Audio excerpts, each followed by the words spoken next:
What's happening, folks? Welcome back to the channel. It is the starting 11 prediction for tomorrow's trip to Perth to face St Johnston. We can take another huge stride towards the title tomorrow. A maximum of 8 points required. So if we can get another 3 tomorrow, we will be almost there. And obviously that can change depending on the result between Rangers and Hibs at Ibrox today. But 8 points the maximum required. Getting ever closer now. This week there's been some discussions off the pitch about league reconstruction in the SPFL. I find it bonkers that they're even considering moving to a 10-team league. I think that's the consensus based on what I've seen and heard from everyone who's discussed the matter, the managers in the league included. I don't think there's any groundswell of opinion that wants the league to get smaller. I think the lack of variety with a 12-team league is stark enough without moving it to 10. I know it used to be 10 back in the day. It's been 12 for a long time now. I think there is space to probably make it 14, and there's ways of doing it to still have the 4 derbies if you need them for TV rights and to keep that sort of money coming in terms of the broadcasting. But also, I think getting another 2 teams, if it can be 16, I'm not sure about 16. I think 14 is probably the sweet spot. I think just having those extra teams in there and giving that wee bit more variety. There is some big clubs in the Championship who have big followings, who would definitely add to the top flight. I think reconstruction it's good that it's on the table. I think it's good that it's being looked at. I don't think right now this is the worst period for the 12 team Premiership setup, but if we're going to reconstruct it and make changes, I would certainly like it to get bigger and definitely not for it to get smaller. Let us know what you think of the reconstruction talk in the comments below. We face St Johnston tomorrow. Still rooted to the bottom of the table, despite the fact that it seems to be that they're playing some better football.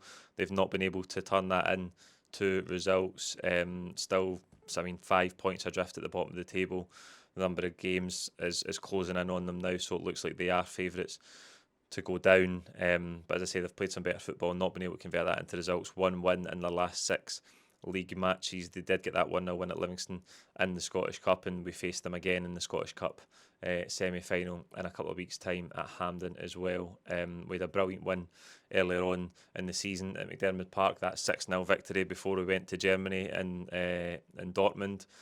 And I think that was arguably one of our best away performances of the season. Again, you'd expect us tomorrow to face a different St Johnstone team than we faced that day, given that they're under Simo Valakari's stewardship now and they will play a bit differently. Will that help us if they're going to try and build out from the back and take some risks?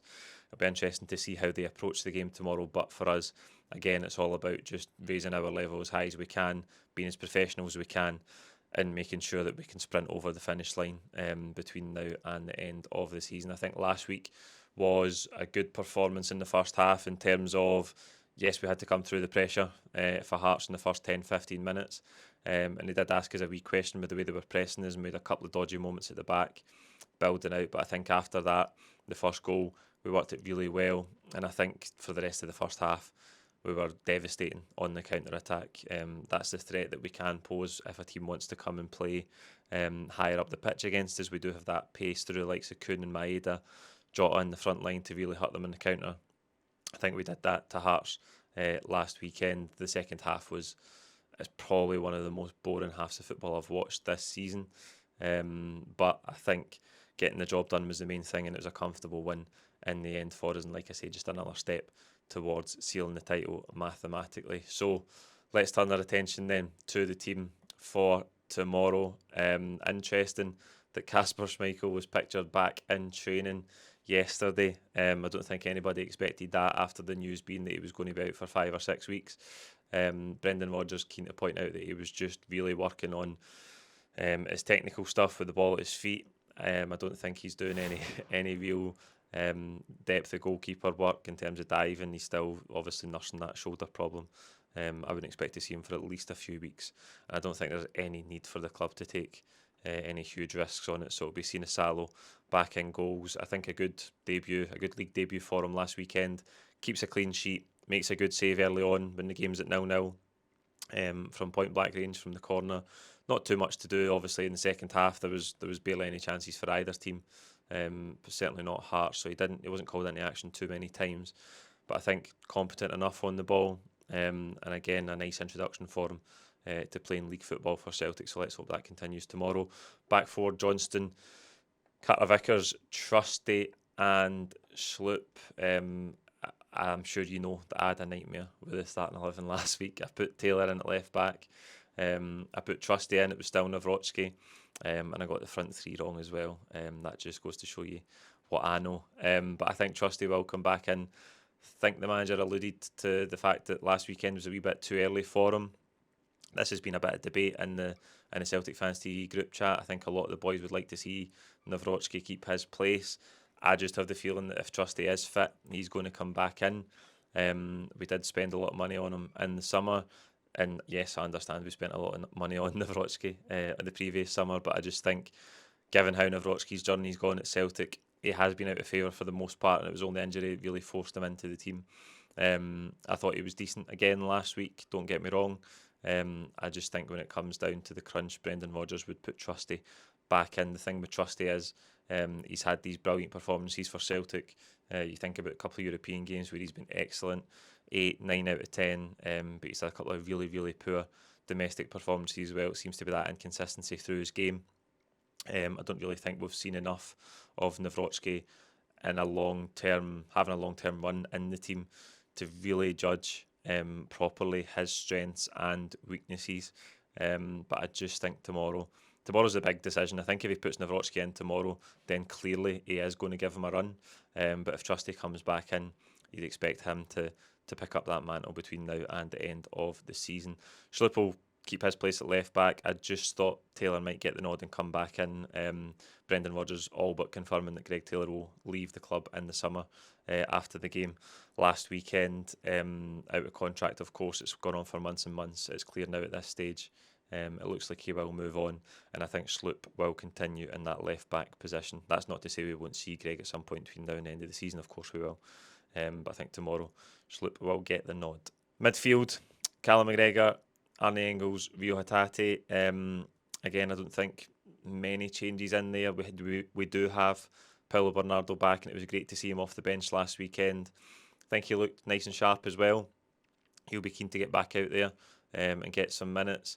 I just think with this one game a week set up, given that he was out for 5-6 weeks there, maybe more than that, it's not quite the time for him to start again. And I think Brendan Rodgers will want to keep that, if you like, full strength midfield. We'll definitely see Paulo at some point in the game.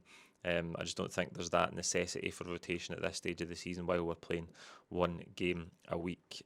Front three, Kuhn, Jota and Daizen Maeda. I thought Kuhn was much more like himself last weekend. Like I say, against Hearts, as we saw at Tynecastle earlier in the season, devastating on the counter-attack with his pace. He had a great chip ball for the second goal where Daizen's header hits the post and Jota puts in the rebound.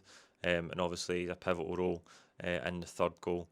Daizen's second, breaking up the pitch at pace and then picking his moment to just slide it across to give Daizen the empty net. So much more like it from Kuhn. Let's hope he can maintain that this weekend. Jota, again, good to get him on the score sheet. He will be getting better and sharper as the weeks go by. I think he's probably still not quite there in terms of being at the heights that we've seen from him before. You think about the journey he's going to have to go on to sort of rid himself of that last 12, 18 months where he's hardly played any football. He is getting back there. You can see that his confidence getting on the score sheet is really good for him as well. I expect him to keep his place tomorrow. And obviously Daizen through the middle, who cannot be stopped right now. He scored again last weekend. He got another 2 goals. He took it to 30 for the season. Loads of talk this week about whether he'll make 35, whether he'll make 40. I think he'd almost guaranteed to make 35. 40 is a big challenge. 9 or 10 games left. 7 in the league, Scottish Cup semi-final if we get through the final, so 9 games. He could do, if he maintains this form, he absolutely could hit 40 goals. I think if he scores this weekend, he'll be the first Celtic player to score in 6 successive league matches since Odsonne Edouard back in 2021. I think he's in incredible form. I think he's having the season of his life at 27 years of age. Everything he's touched this season has turned to gold. That 30 goal tally is from 60% of the season so far, playing from the left-hand side. I know he's gone through the middle from February onwards, but he's just been amazing. His finishing ability from where it is now to where it was when he joined Celtic looks worlds apart. He's full of confidence, and he's still got obviously all of those aspects of his game that you come to expect from him, which are unique in terms of his running ability, his desire to work so hard for the team, his desire to press people, his movement is incredible as well. He's really taken to playing through the middle like a duck to water. I know that he's done it other times in his career, but my God, what a season he's having, and what a joy it is to watch him right now. So there you go. That's 11 I think the manager will go with.